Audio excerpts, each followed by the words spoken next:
What's going on, everybody? Again, it's 6 o'clock. Well, it's 6:30. Um, it's on a Saturday, and welcome to That Fantasy Show. I'm your host, Yozi, aka C. Right now, I usually have the loudmouth JT, but he's not in today, taking care of some family issues. So again, right now, I just kind of explain what we do here. We're basically dealing with fantasy football. We try to help you out, get you prepared for the fantasy football season right now. And when the fantasy football season comes, to kind of get you set up to where you can get your winnings out the way. So I definitely want to get started. Um, First and foremost, I definitely want to give a shout out to First Stream Podcast. You can catch them every Tuesday, every Saturdays at 8:30. I think they won't have a show today due to it being Father's Day weekend. But again, to those fathers that's out there, appreciate you, sir. Appreciate you being the dads that you are. Now, let's get to business. Again, right now it is the off season, so there's not a lot of stuff going on. But I definitely want to kind of get you out there, seeing what's out there. Sorry about that. I definitely want to get you set up to where you know what's going on before you get your actual draft started. I'm just assuming that everybody's getting ready for draft season, getting basically trying to pick up everything from the all season before they find out who to draft and who not. And that's what we're going to be doing today. One of our actual reviews would be against would be with the AFC North. With the AFC North, those are the teams that's with Pittsburgh. Pittsburgh, the Browns, the Bengals, and the Ravens. This division is pretty much one of the, I want to say, the most defensive teams. You actually will look at grabbing a lot of their defense and special teams more than some of the actual players. But there are some players that you might want to look at. We're going to be discussing them as well. And kind of give you an insight. I'll be giving you an inside debt on the actual teams. The first team I definitely want to talk about is the Pittsburgh Steelers. That seems to be the top team. Everybody knows about the Steelers. If you don't know a Steelers fan, then you don't know football. And the biggest way that they did was actually getting Aaron Rodgers. Now, whether this is one of the exciting waves, I don't think so. But it is something to get into. Another person they picked up was DK Metcalf, Kenneth Gainwell, and Robert Woods.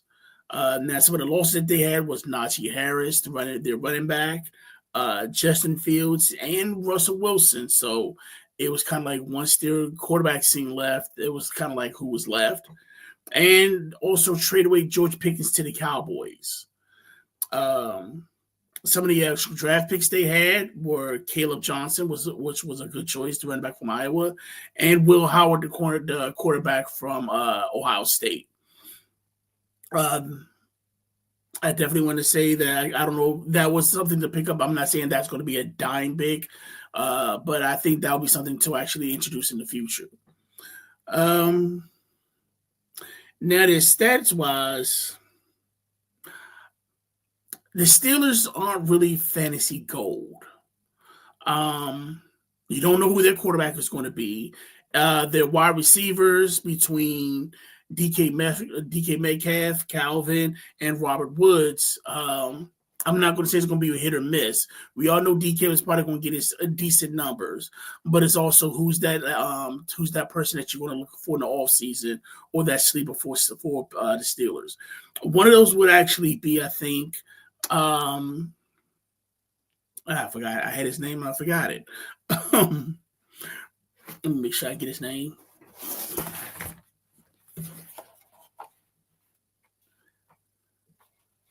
Just give me a second.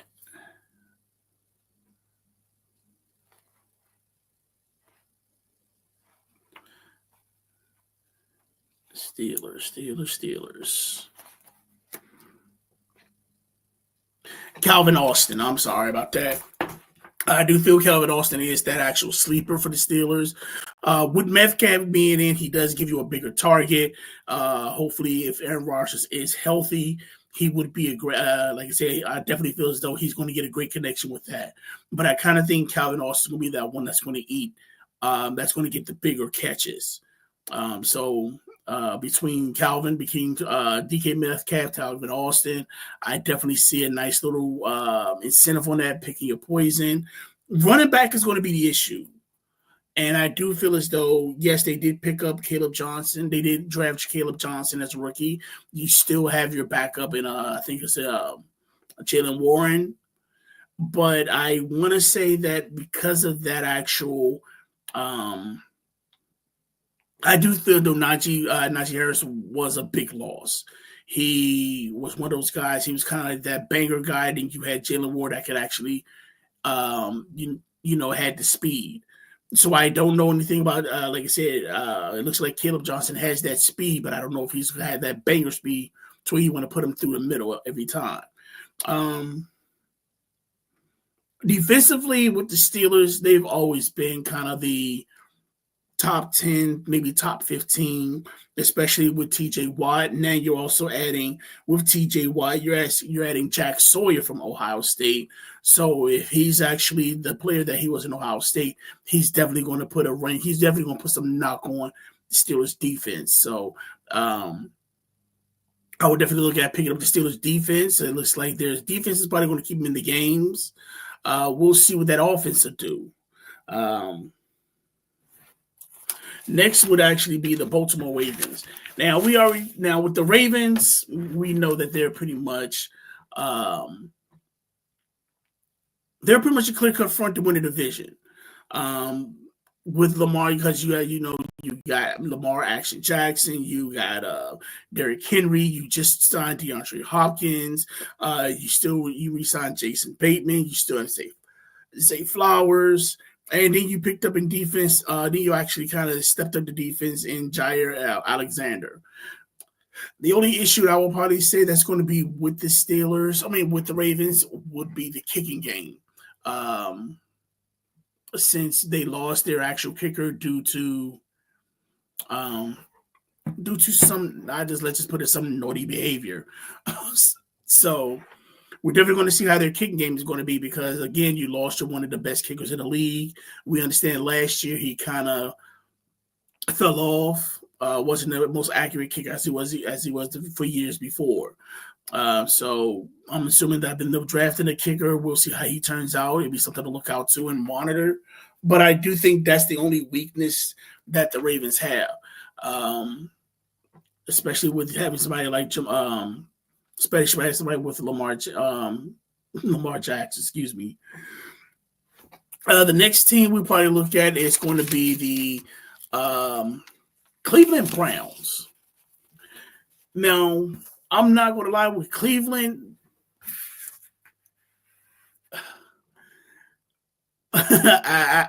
it's one of those things I got to chuckle because when you think about Cleveland is a team to where they've always been missing one piece to actually be a good team. Me personally, they've always either been a draft pick or signing away from being a team to where you can look out for.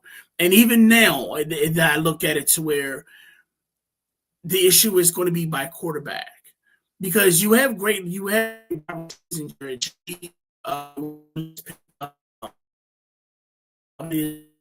from so you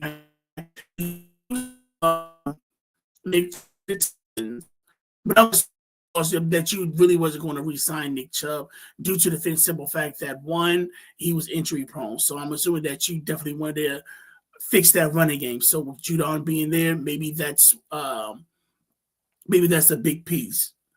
Again,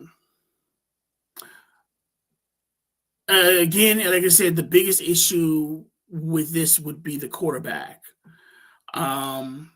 Because with Cleveland, you still have Deshaun Watson. You just signed Joe Flacco. You also picked up Shedeur Sanders. You also picked up you had another draft pick. So you got 4 quarterbacks right now fighting to stay on the roster.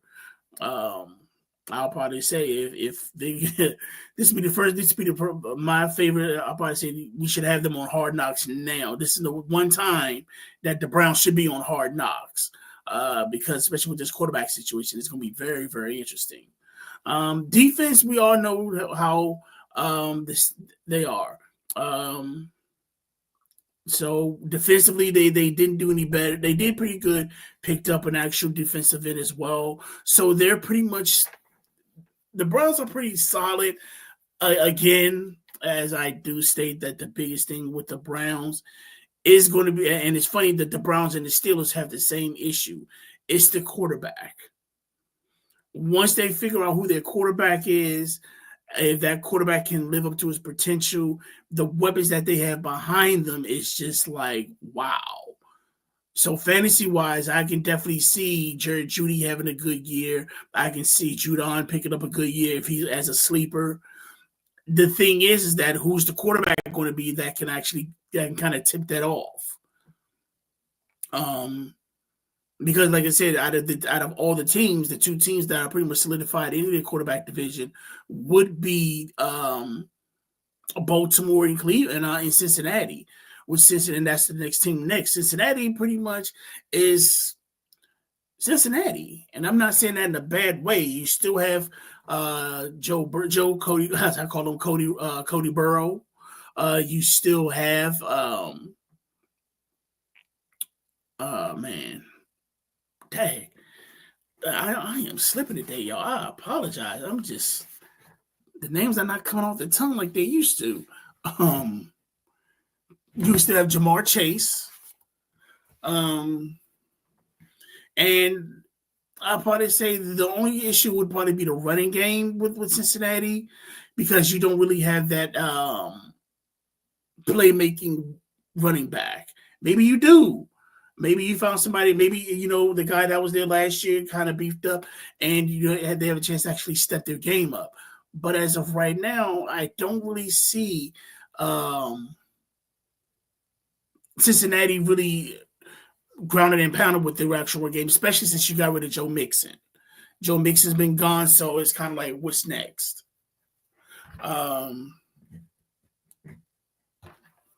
And I'm trying to think what else, like I said, other than that, with that team, that's pretty much it with that division.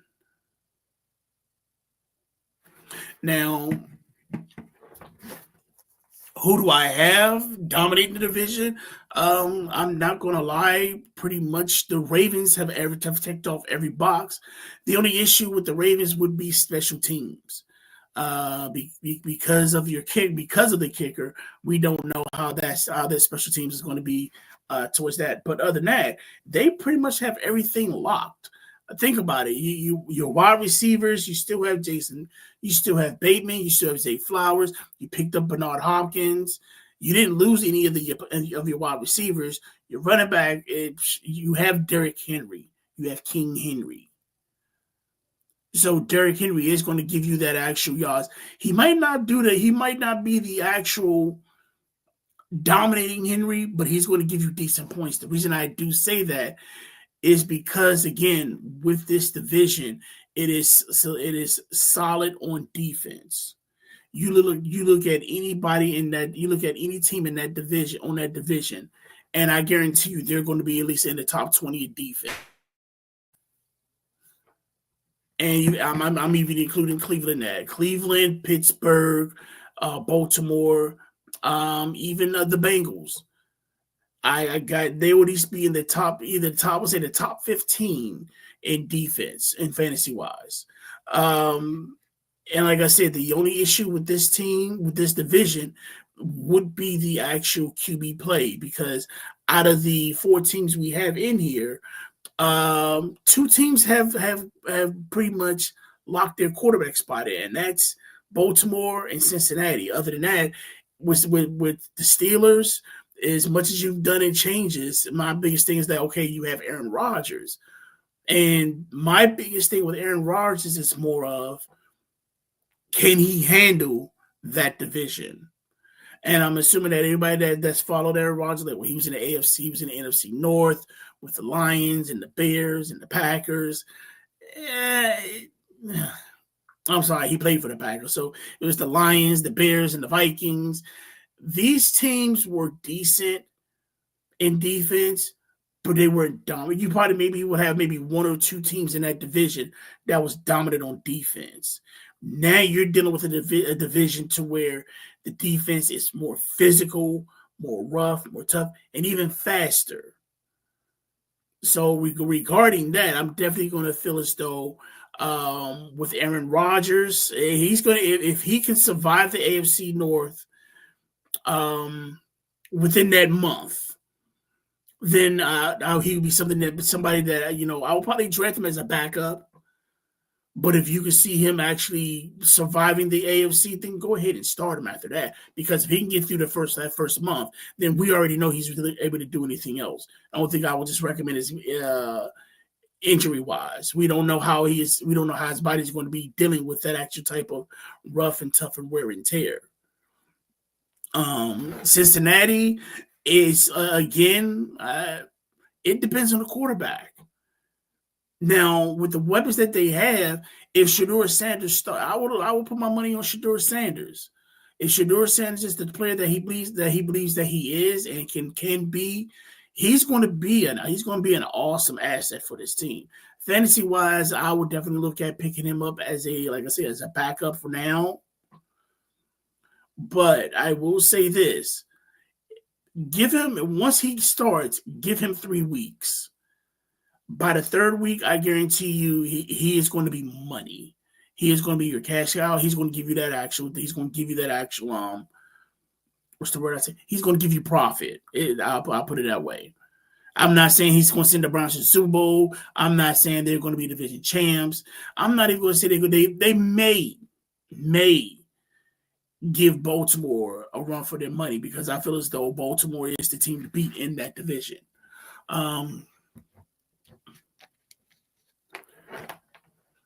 And I'm trying to think. Cincinnati is even kill, because I don't see them. I really didn't see them making any type of splashes in the all season with any signings or draft picks. Maybe the draft picks are pretty much sleeper. We'll definitely discuss the sleepers further in the podcast this year, but I don't see any dominant pickups to where I feel as though they're going to overthrow the Ravens. And the reason I'm putting the Ravens as the top team is because, one, you do have that offense for the Ravens, but you also have that defense. That defense has never changed. And even with the draft picks that they have, they make sure they got good draft picks to actually keep up with the division.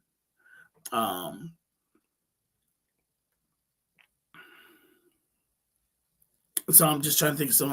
Everything else from Baltimore. Like I said, with Baltimore, the only thing that I'm looking at that they would actually be more of a problem with would be special teams, because unfortunately with Justin Tucker and his issues, that's something that's going to affect them. So unfortunately on that one, that's something we have to. We have to definitely study. I would say probably in the preseason to check out some of the Ravens games to see how those kickers are, because that's probably going to be the only one that's going to be the only issue that they have regarding Baltimore.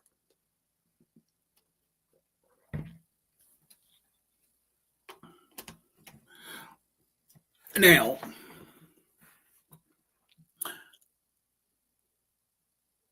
I'm sorry, I didn't mean to put that long dramatic pause. So right now, I'll probably say that's my discussion for the day. Unfortunately, like I said, the loudmouth wasn't able to be here today. He had to take care of some family issues. Hope to see him again next week. Again, we're going to be live. I understand it's just a short kind of a session, but we're going to be live every Saturday at 6:30, just for the off season. Once the regular season starts, we're going to be back at our regular times on Fridays at 6:30. Again, if you have any questions regarding fantasy football, hit us up. If you know, on Facebook. Also hit us up at Dat Fantasy Show at gmail.com. And just any questions you have regarding fantasy football, any type of things you want to have on the show for us to discuss, feel free to put that on. Again, like I said, also don't forget to like and subscribe us. Also tonight, like I said, usually tune in at 8:30 on Tuesdays and Saturdays to that First Stream podcast. They're the group. They're the group that actually gets you to more discussions with more sports, and hopefully, they give you some information on betting as well. But other than that, I'm going to sign off for today. Other than that, y'all take care of the rest of y'all day. Peace.